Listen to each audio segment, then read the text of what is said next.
Hello दोस्तों, welcome to back another video. आज हम क्वेश्चन सोल्व करने वाले हैं एसएससी जीडी कांस्टेबल का जो पेपर होने वाला है अभी फ़िलहाल में। तो हम उसी का पेपर सोल्व करेंगे, ठीक है। और जीके जीएस करेंगे, 20 टॉप 20 क्वेश्चन उन्हीं को करेंगे, अच्छे से करेंगे, ठीक है। चलो स्टार्ट करते हैं फटाफट। SSC GD constable most important question GK GS top 20, ठीक है। तो स्टार्ट करते हैं। और ये रहा हमारा पहला क्वेश्चन। भारत में इनमें से कौन सी खाद्य फसल अक्टूबर नवंबर में बोई जाती है, ठीक है, और मार्च अप्रैल में काटी जाती है? तो इसका आंसर है गेहूँ, ठीक है। इसका आंसर है गेहूँ। भारत के संविधान में संघीय शब्द का प्रयोग इसमें से कहाँ पर हुआ है? इसमें किसी में नहीं हुआ है, ना तो प्रस्तावना में हुआ है, ना अनुच्छेद में हुआ है, ना भाग 3 में हुआ है। तो हम लगाएंगे संविधान में कहीं नहीं इस्तेमाल हुआ है इस शब्द का, ठीक है।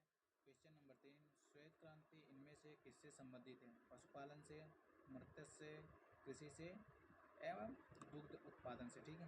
तो यह है दुग्ध उत्पादन से। क्वेश्चन नंबर 4, इनमें से किस संविधान संशोधन द्वारा संपत्ति के मौलिक अधिकार को समाप्त कर दिया गया? तो आर्टिकल 44 का, आर्टिकल 100 का, आर्टिकल 16 का, आर्टिकल 24 का? नहीं, आर्टिकल 44 के अकॉर्डिंग ही हमारे मौलिक अधिकार से हटाया गया है संपत्ति का, ठीक है। क्वेश्चन नंबर 5, बुद्ध, धम्म और संघ को मिलाकर इनमें से क्या कहते हैं? त्रिसर्ग, त्रिवर्ग, त्रिरत्न, त्रिमूर्ति? तो हम कहते हैं इन तीनों को मिला के त्रिरत्न, ठीक है। और क्वेश्चन नंबर 6, इनमें से किसने सभी तीनों गोलमेज सम्मेलन में भाग लिया था? डॉक्टर राजेंद्र प्रसाद ने, भीमराव अम्बेडकर ने, वल्लभ भाई पटेल ने, जवाहरलाल नेहरू। तो ये थे तीनों गोलमेज में भाग लेने वाले डॉक्टर भीमराव अम्बेडकर, ठीक है। क्वेश्चन नंबर 7, इनमें से कितनी भाषाओं को भारतीय संविधान द्वारा अनुसूचित भाषा का दर्जा दिया गया है? ठीक है, अनुसूचित भाषा का दर्जा दिया गया है। आप सभी लोग जानते हो 22, इतना तो आप लोग मालूम ही होगा। तो इनमें से कौन सा आयोग पंचायती राज से संबंधित है? तो है लिब्राहम आयोग, शाह आयोग, नानावती आयोग, बलवंत राय मेहता आयोग ही हमारे पंचायती राज से संबंधित है, ठीक है। कथकली इनमें से किस राज्य की नृत्य शैली है? मणिपुर की, पंजाब की, केरल की, तमिलनाडु की? तो यह है केरल की, ठीक है। उच्च न्यायालय के मुख्य न्यायाधीश की नियुक्ति इनमें से कौन करता है?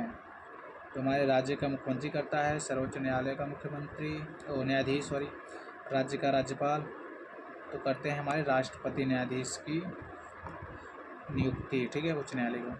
क्वेश्चन नंबर 11, इनमें से किसने और कब अशोक के लिखा शिलालेख का अर्थ पहली बार स्पष्ट किया था? 1810 में हैरी स्मिथ ने, 1825 में चार्ल्स मेटकाफ ने, 1837 में जेम्स प्रिंसेस ने, 1787 में जॉन टावर ने। तो 1837 में हम किया था इसने जॉर्ज प्रिंसेप ने, ठीक है, जेम्स प्रिंसेप ने, ठीक है। क्वेश्चन नंबर 12, इनमें से कौन सा अनुच्छेद कानून के समक्ष समानता के अधिकार से संबंधित है? अनुच्छेद 12 संबंधित है, अनुच्छेद 16 संबंधित है, अनुच्छेद 14, अनुच्छेद 1 से 17 तक। तो अनुच्छेद 12 संबंधित है हमारे कानून समक्ष, ठीक है। क्वेश्चन नंबर 13, इनमें से कौन सा ऑपरेटिंग सिस्टम नहीं है? Chrome, Linux, Unix, MS window? तो हमारा क्रोम ऑपरेटिंग सिस्टम नहीं है, ठीक है। क्वेश्चन नंबर 14, भारत की संविधान सभा इनमें से किसके प्रस्ताव पर बनाई गई थी?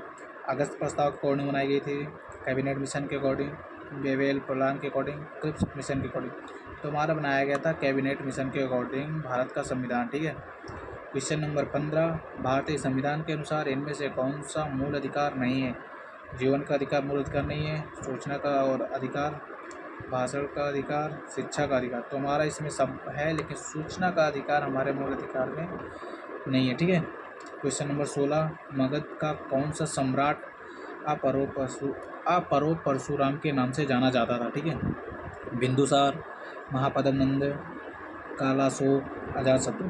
तो महापद्मनंद को हमारे अपरो परशुराम के नाम से जाना जाता था। क्वेश्चन नंबर 17, राज्यपाल का कार्यकाल इनमें से कितने वर्ष का होता है? तो 3 वर्ष का, 6 वर्ष का, 5 वर्ष का, 4 वर्ष का? तो 5 वर्ष का होता है, ये हम सभी जानते हैं, ठीक है।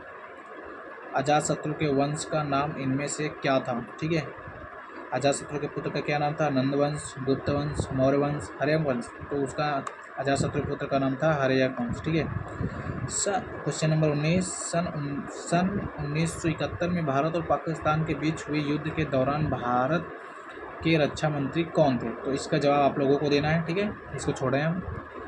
क्वेश्चन नंबर 20, इनमें से कौन भारतीय संविधान का अभिरक्षक है, जो हमारे भारतीय संविधान की रक्षा करता है? तो इनमें से कौन है? भारत का प्रधानमंत्री, राज्यसभा का अध्यक्ष, भारत का मुख्य न्यायाधीश, भारत के राष्ट्रपति। तो हमारे होते हैं भारत के मुख्य न्यायाधीश। ठीक है। सो वीडियो भी यहीं समाप्त करते हैं। अब मिलते हैं अगले वीडियो में।